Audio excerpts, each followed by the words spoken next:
There are lots of underrated Stephen King adaptations out there, but could this movie be the most underrated?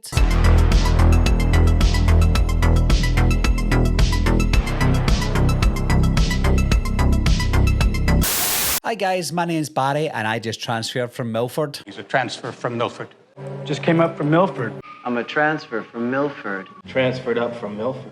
I'm going to be doing a quick review for Sometimes They Come Back from 1991. The early 90s weren't too kind for horror movies. It felt like horror was on its way out, with the exception of some horror films from the early 90s, but the 90s overall was quite forgettable when it came to horror until the rejuvenation of horror thanks to Scream in 1996. So when you look at films like Sometimes They Come Back, when it was stuck in 1991, it was almost forgettable. Some people hadn't seen the movie. Some people hadn't even heard of this movie. This was based on the 1974 short story made by Stephen King, of course, and this was supposed to be a little segment on Cat's Eye, but it was so impressive that they decided they were going to make a feature film about it. It's about a man called Jimmy who goes back to his childhood home for the first time in years since his big brother Wayne died 27 years ago, and he's a school teacher and he needs to get a job, and there's a job opening in the town where he grew up.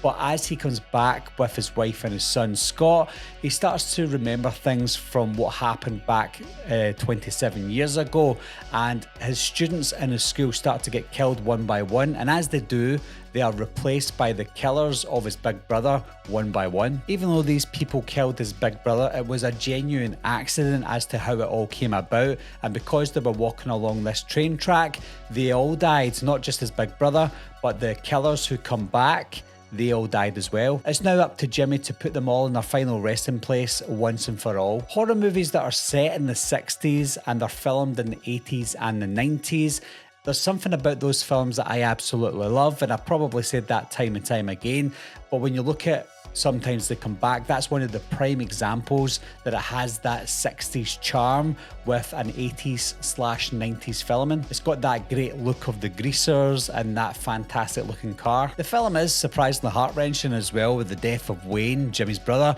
and that's helped further with a haunting score by Terry Plumeri. There's a dreamlike quality to the look and the aesthetic of this movie, and at the time it definitely wasn't intentional. It was just what they had at the time. It was quite a cheap looking movie because it was made for TV, but when you look at this movie over 35 years or almost 35 years later, it's got that nostalgic charm to it, and it almost looks intentional now that it was supposed to look like that, but it wasn't. That's just the way they made it because they didn't have a lot of money. When it comes to Stephen King stories, this is definitely one of the more simpler stories that you will see adapted for the screen, and that's a good thing. I think sometimes you can see a Stephen King adaptation and it's very convoluted and sometimes even too long. Like you've got Stephen King's It, the miniseries that was split into two. You've got Tommyknockers, The Stand. All those films were split into like a mini-series because they were so long, and Sometimes They Come Back came out round about the same time as all of those,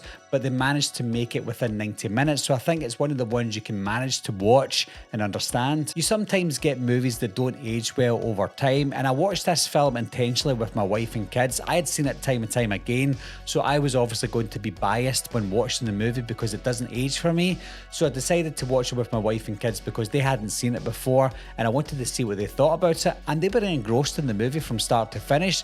It's very haunting, like I said. It's quite sad as well. Sometimes it's quite scary for the kids. It's not a really scary movie. It's a film you can watch with younger audiences, so I wanted to see what they thought about it, and they loved it. They thought it was excellent. They thought the story was great, the acting was good, and it was quite creepy at times. So to me, guys, when it comes to underrated Stephen King adaptations, I think Sometimes They Come Back is one of them, if not one of them. I think it is the most underrated Stephen King adaptation. So what do you guys think? Are you a fan of Sometimes They Come Back? And if you are, do you think it's one of the most underrated Stephen King adaptations? And if you don't think that's the case, what Stephen King adaptation do you think is the most underrated? As always, leave your comments and opinions down below, guys. Let me know what you think, and I'll talk to you soon.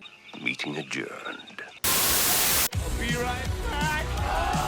What are you waiting for, huh? Coming to get you, Barbara. Ever played in the cat? I want to know!